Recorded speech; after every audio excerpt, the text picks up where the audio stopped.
So,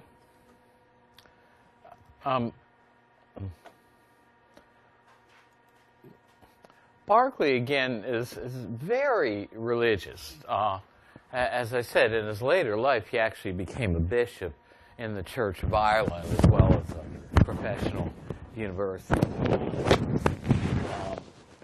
And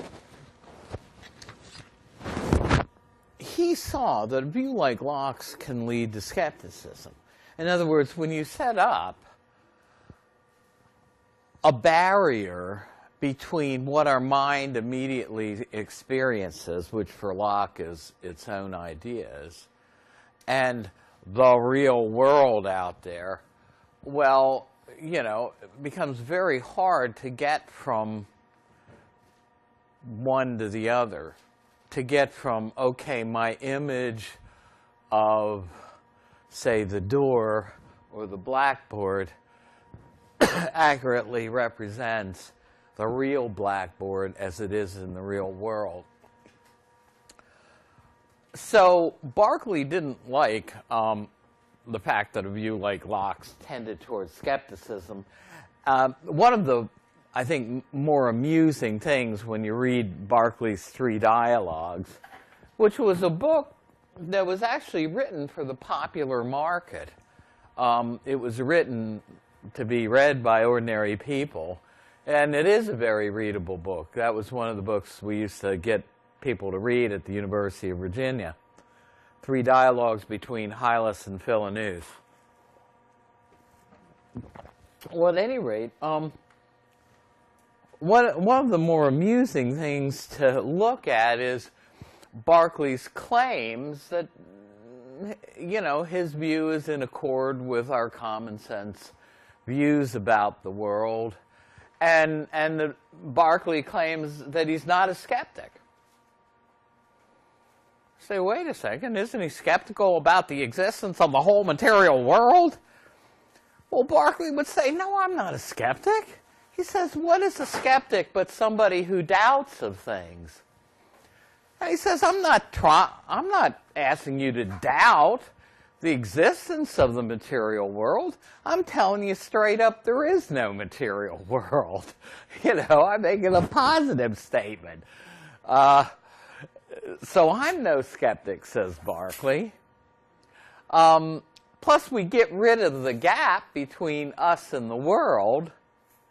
But the catch for Berkeley, in other words, we do have direct experience of the world on a view like Berkeley's, but the catch is that the world is entirely mental. So, in other words, Berkeley sees that he tried to defend Christianity mostly against materialism by advocating immaterialism, also called idealism, which is the view that only mental things exist, minds or ideas in minds. And so Berkeley basically thinks that, as my mother used to say, when it comes to believing in the material world, for some people, if you give them an inch, they take a foot. In other words, Berkeley is worried that if you allow people to believe in the existence of an external material world that's here, right, and which one of us doesn't believe that these desks are going to be here when you and I go on break next week, and that they're going to be the same desks that we come back to Monday a week after Thanksgiving as were there before Thanksgiving, right? But Berkeley thinks that if you let people get in the door to believing that a material world exists, it's going to open the way to philosophical materialism. That is the view that only a material world exists. Well, if God is supposed to be a spirit, and there's a biblical verse that says God is a spirit and those who worship him have to worship him in spirit and truth. Well, if there's no such thing as spiritual substance, what becomes of God and what becomes of our spirit? You know, and so Berkeley sees materialism as you know, very antagonistic to his religious perspective on the world. So what he wants to do is essentially cut the legs out from under the stool of the materialists by taking away their number one belief, that is, that there is a material world. On a view like Berkeley's, we cannot get God out of the picture because, as we'll see shortly, God has to be around to guarantee the continued existence of the world.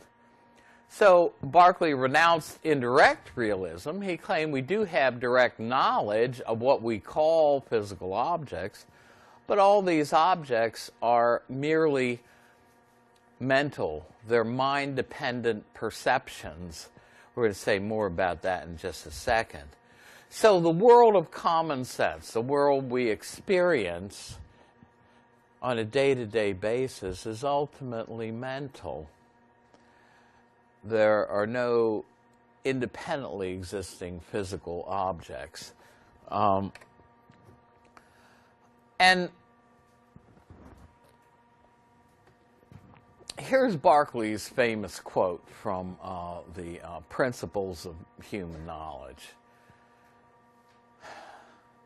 And to understand where he's coming from, and I say this in a later slide, but I'll say it now. Suppose I was standing at the door there, and there's nobody in the room.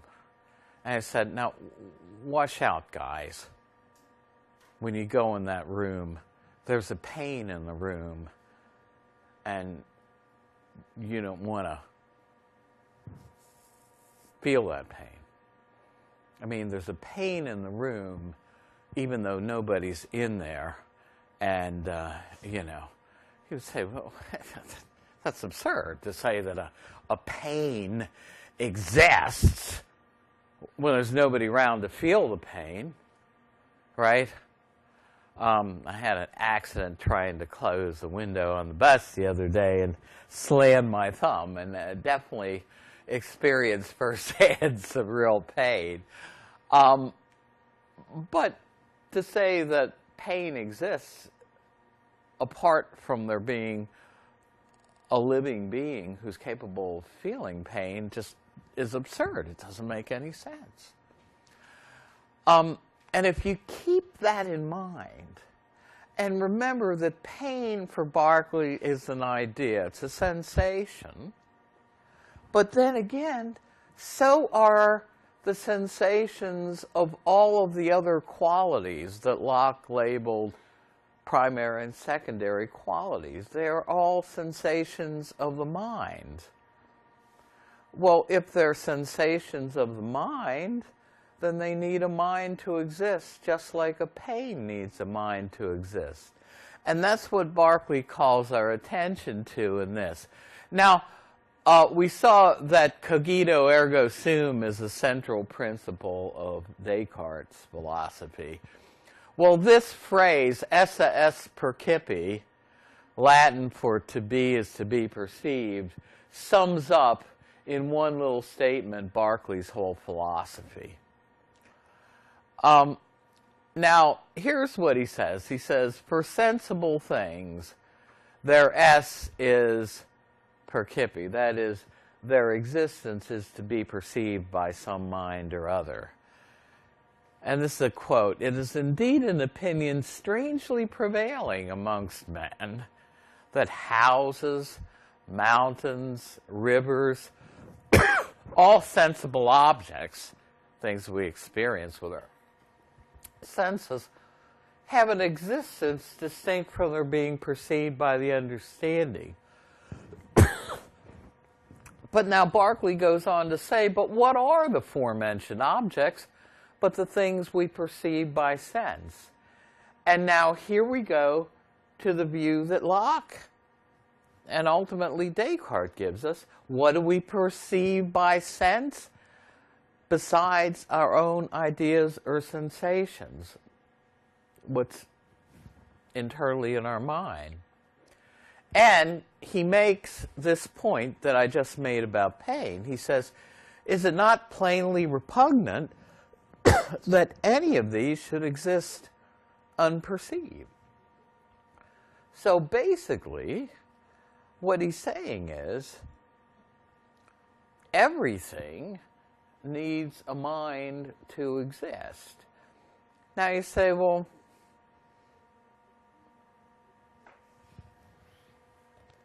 this table needs a mind to exist? Well, this table is just a collection of sensations. Now, Berkeley does make, and I don't have this in the slides, Berkeley does make a distinction between ideas which are in the control of our own will. I mean, you can sit there and imagine you're eating lunch, all right? Imagine a steak dinner or something like that, or imagine a horse. Or you can remember, something, right? Those kinds of experiences are subject to our will. But if I walk straight in this direction, I don't have any choice in the matter. I'm going to run into a table. In other words, some of these ideas are not subject to my will. Well, for Berkeley, God directly causes those ideas in us. But they're mental.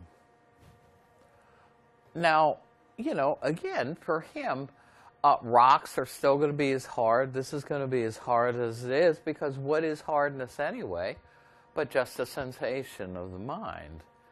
And, things are not going to be hollow. You can saw through this, and you're not going to see that it's hollow just because it's made out of ideas. Somebody once, a guy named Johnstone, tried to refute Berkeley in a debate by walking over, kicking a stone, and said, "Berkeley, I refute thee thus." And he kicks a stone.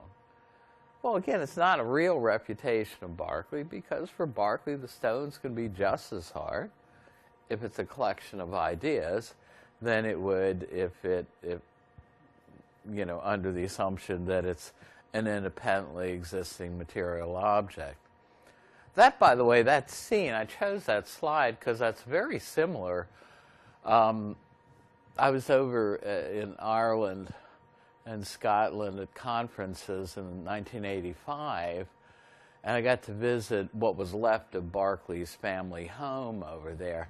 And it's really beautiful. They were trying to restore, they called it a castle, though I think that's using the term pretty loosely. But it was in a kind of scene like that, where there was a river and meadows and all that. Really beautiful situation he grew up in. But at any rate, this is Berkeley's claim, that everything exists only if perceived by a mind, or we say it's dependent on a mind for its existence, or mind dependent. So Locke already got us halfway there by claiming that the secondary properties of a thing are mind dependent. Berkeley, his strategy is to get us the whole way to idealism by claiming that the primary properties that Locke thinks are really in things, independently of our perceiving them, that those primary properties are also mind-dependent. And so Berkeley's crucial move, then, is to provide similar arguments to show that the primary qualities are subjective and mind-dependent. And so Berkeley views all qualities of a perceived thing to be like a pain. And this is the point I just made. As it makes no sense to say pain exists though no mind is perceiving it, for Berkeley it also makes no sense to say that sensible qualities like color, sounds, taste, feelings of warmth or cold, hardness, and perceptions of shape have an existence though no mind is perceiving them. Now you can say, well, this sounds an awful lot like if the tree falls in the forest and there's no one around to perceive it. Does it make a sound? Well, of course, for Berkeley, God bails him out of situations like this in that if we are not around to perceive, say if you're not around to perceive the television set in your living room, you don't need to worry that it's going to go out of existence because fortunately God is around to do that for you. Now, Ronald Nash's poem is in your book. Somebody might say, well, what if from a God's eye perspective we saw that things do continue to exist unperceived? Ronald Nash wrote this poem in one of Bertrand Russell's philosophy classes, and it's printed there.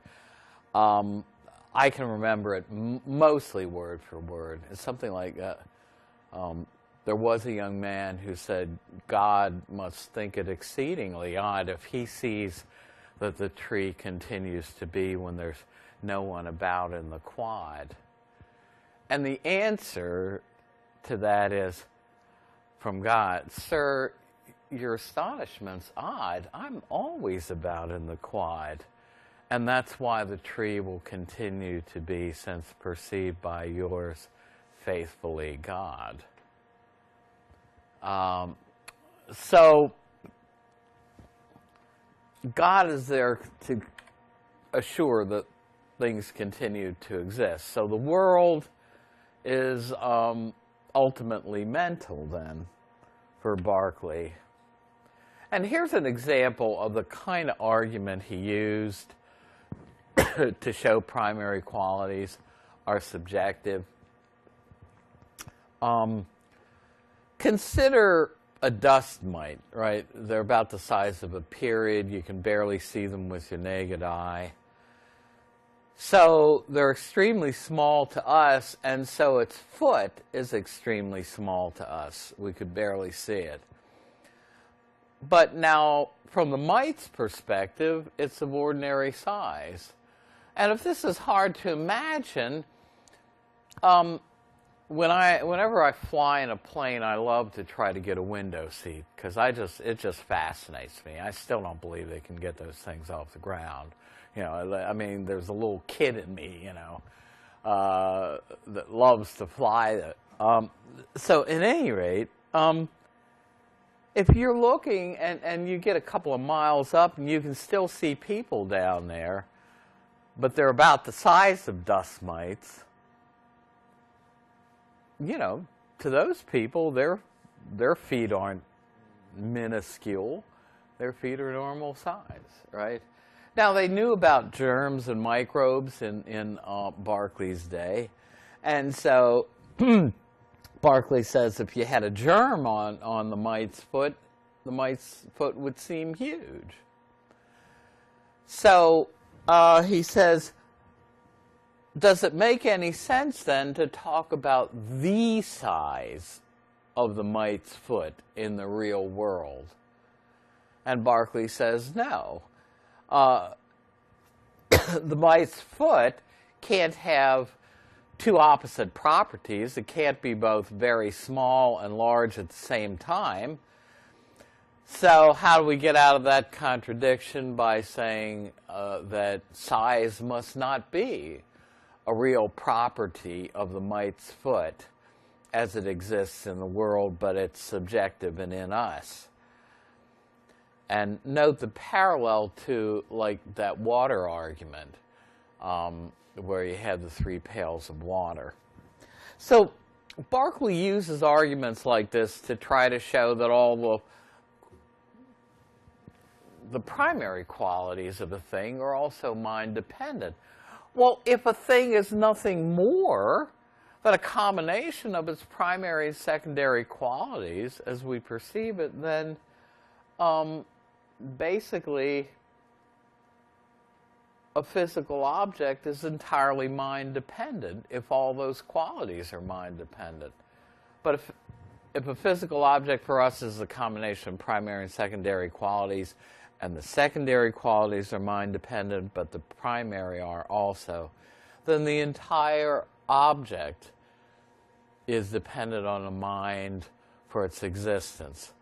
For the telephone to exist, is to be perceived by some mind or other, ours or God's. And Berkeley further states, consider this statement.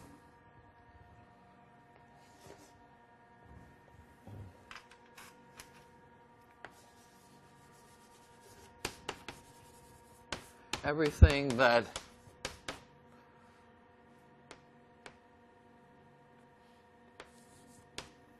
is colored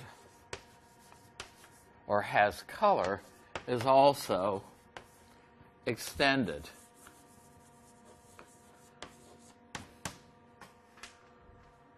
See, Locke thought we could mentally separate out the secondary from the primary qualities, but Berkeley says you can't even do that in thought.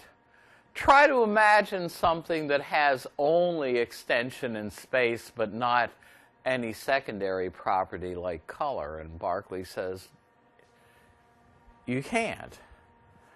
So he challenges anyone, try whether he can conceive the extension and the motion of a body without all the other sensible qualities like color. And so the point of this is, if you can't even separate the primary from the secondary qualities, even in thought, how can they be separate in the real world in the way that Locke thinks they are, such that the primary properties are there existing in material objects apart from their being perceived, but the secondary properties for Locke are subjective and in us? Berkeley says we can't make that distinction between primary and secondary. They're all subjective and in us. You know, and here I make the point I just made. He claims he cannot conceive of something extended in space and moved without also thinking of it as having color. So if color exists only in the mind, these other qualities do also, because we can't separate them out. So again, this eliminates the indirect realist gap between the world as it is and the world as it is perceived. And actually, Berkeley goes too far in the other direction. If the world is always exactly as we perceive it to be, then how do you account for optical illusions like the old bent stick in the water, right? You know, you put the stick in clear water and it looks like it's bent, and we know that's an optical illusion. Again, because of the difference in the diffraction coefficient of water versus air. You know, remember your high school physics there. But very hard for Berkeley to account for something like that. You know, so at any rate,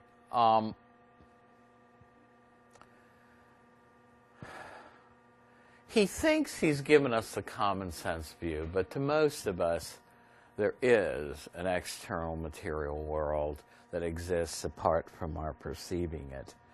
And he's not giving us the common sense view. Again, Berkeley says he's not a skeptic about the material world. What David Hume said is that his arguments are merely skeptical can be seen from this, that they admit of no refutation and produce no conviction. In other words, even if you don't know how to refute Berkeley's reasoning, you're still not convinced by his arguments. Well, we're only going to touch on David Hume. Basically, Hume wants to be a skeptic. In other words, his view about the material world is maybe there is one out there and maybe there isn't, but we cannot rationally defend the claim that there is a material world. And he gets there because he's in the egocentric predicament. Our mind is acquainted only with its own inner mental life, what Hume calls perceptions, what Locke called ideas.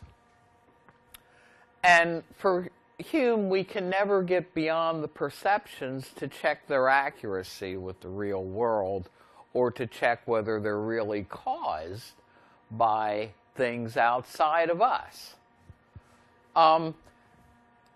And Hume makes a distinction in perceptions, in what Locke called ideas, between what he calls the immediate sensations we experience and the copies of them in our memory or in our imagination. And basically, he's going to argue that to have a clear idea of something, we need to be able to trace that back to a previous sense impression. Now, I have another PowerPoint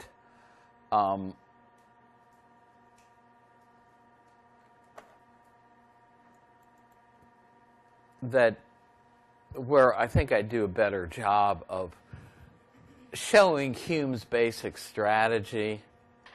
And, you know, we're just going to kind of go through this quickly. This is the one on Hume on the self.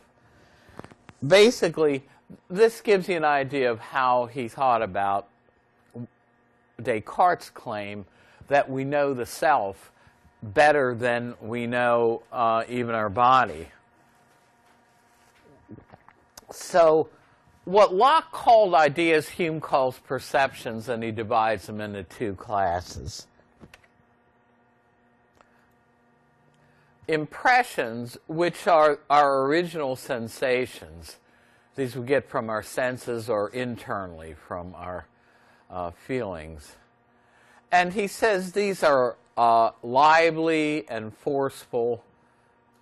And this thing has a mind of its own.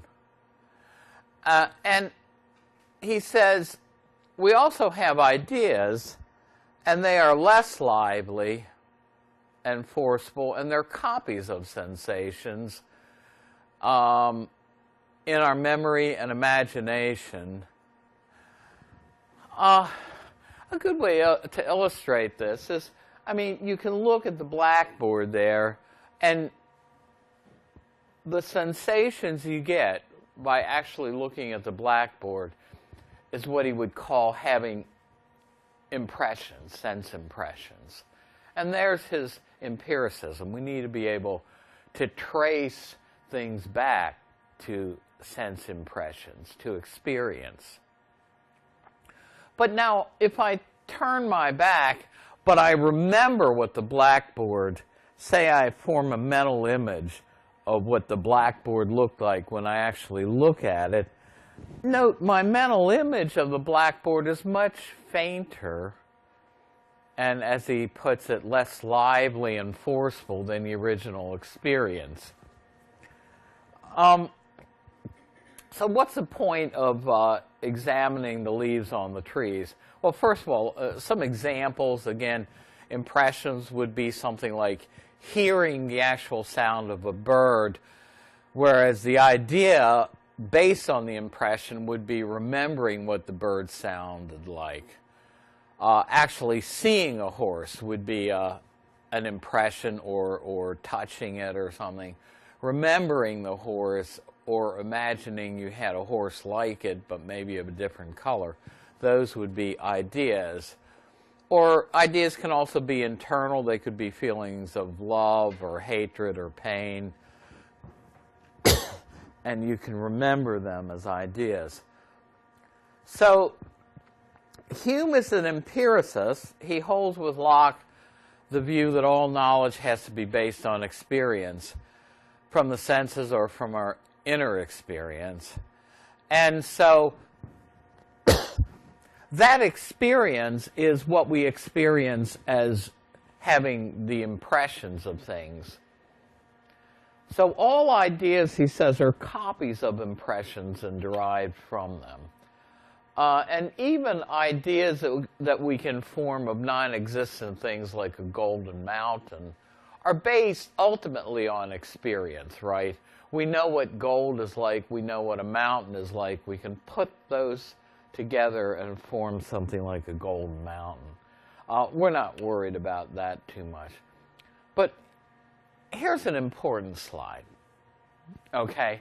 Unless you're colorblind like my dad was, you know perfectly well what you mean by the word yellow, okay?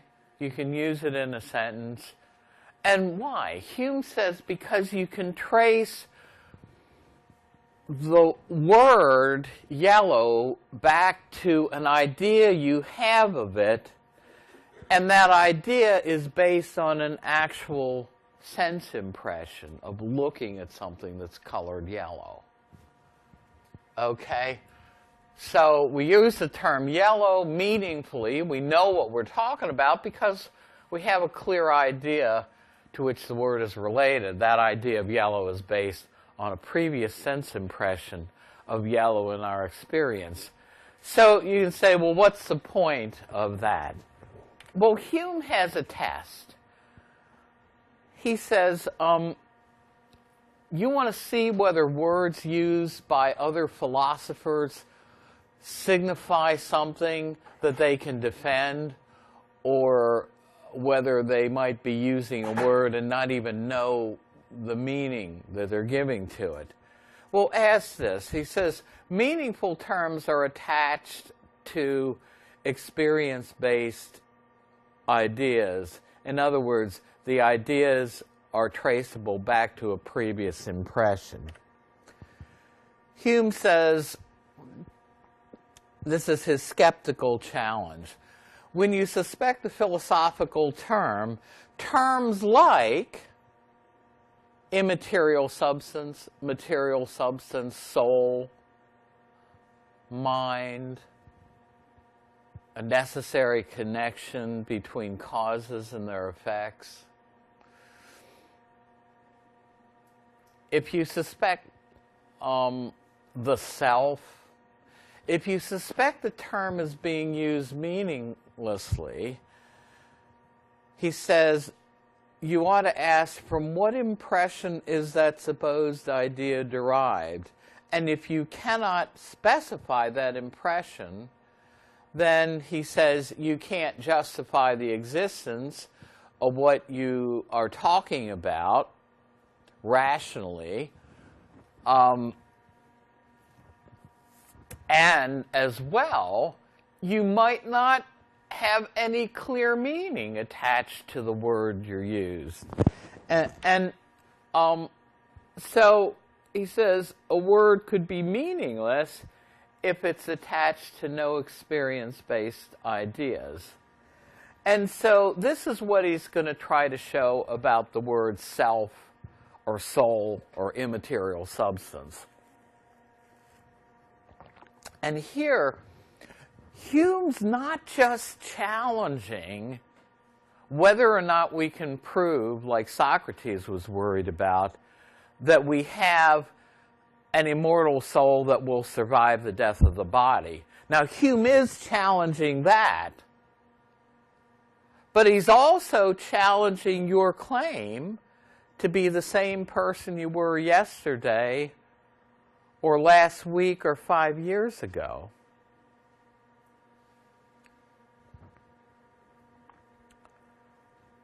In other words, he's going to say that even though we think we're the same person and we continue to be the same person, he says we have no philosophical justification for that belief. we just believe it by our human nature. So here Hume talks about philosophers like Descartes and even Berkeley. Berkeley has a problem because there's a view of material substance, and I don't go into this in the PowerPoints, but that it's the, literally, substance means to stand under, right? Sub, under, stand, stance. And the thought is that a material substance is what stands under and supports the qualities we perceive in a thing like a material thing like, say, the table here or the blackboard. But material substance itself is unperceived. It just supports perceivable qualities. Well, Hume would say, look, we don't have any direct experience of material substance as that kind of a thing. Berkeley challenged that, and so does Hume. Well, Hume is going to try to do the same thing for immaterial substance or self. He's going to try to say we don't have any direct experience of a continuously existing, uninterrupted self. So we can't justify that claim philosophically. But he says there are other philosophers like Berkeley. Berkeley said we don't have any idea of material substance, so we ought to do away with material substance. But we also don't have an idea of an immaterial mind or soul. Now, for Berkeley, that's a problem because he thinks, as every Orthodox Christian does, that we do have an immaterial soul. So Berkeley says, well, okay, we don't have an idea of an immaterial soul, but we have a notion of it. We kind of continuously feel its presence. Well, Hume says, hooey, you know. What does your term notion mean? He said, he says there are some philosophers like Berkeley who think we're continuously conscious of the self. We have a notion of it. We feel its continued existence, and we're certain of its perfect identity. That is, I'm identically the same person as the person who started out this course at the beginning of the semester. And that it's simple. Again, this is a view of the soul that Descartes likes and that goes all the way back to the Greeks. The thought is that the body is a composite thing, and because it's composed of different parts, the body can stop living and decompose, break apart at death, right?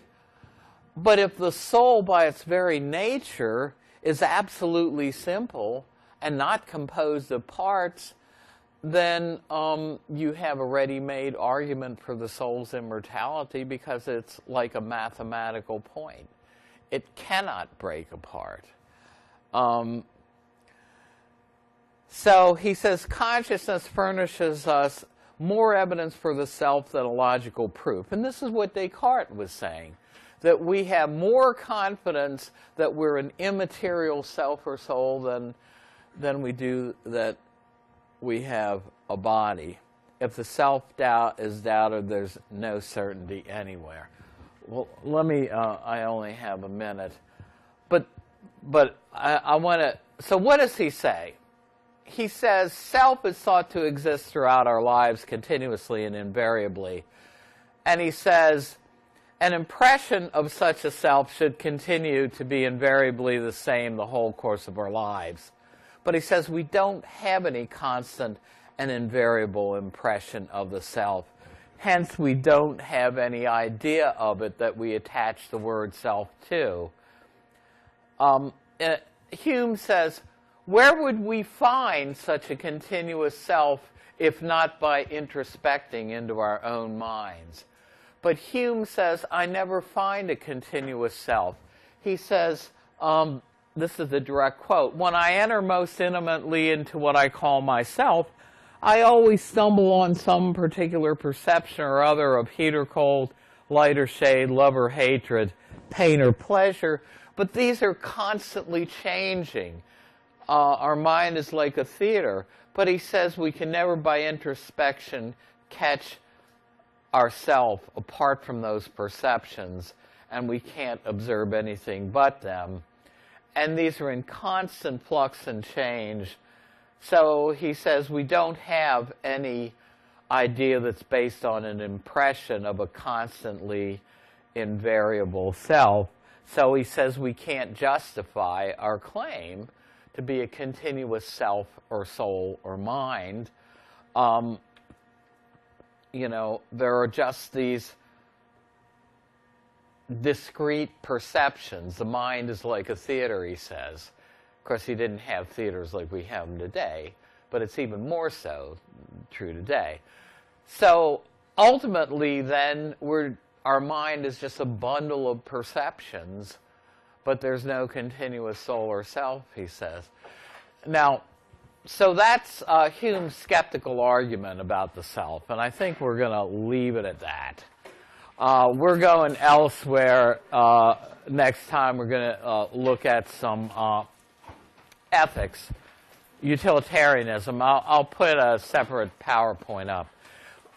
Have a great weekend. See you next week.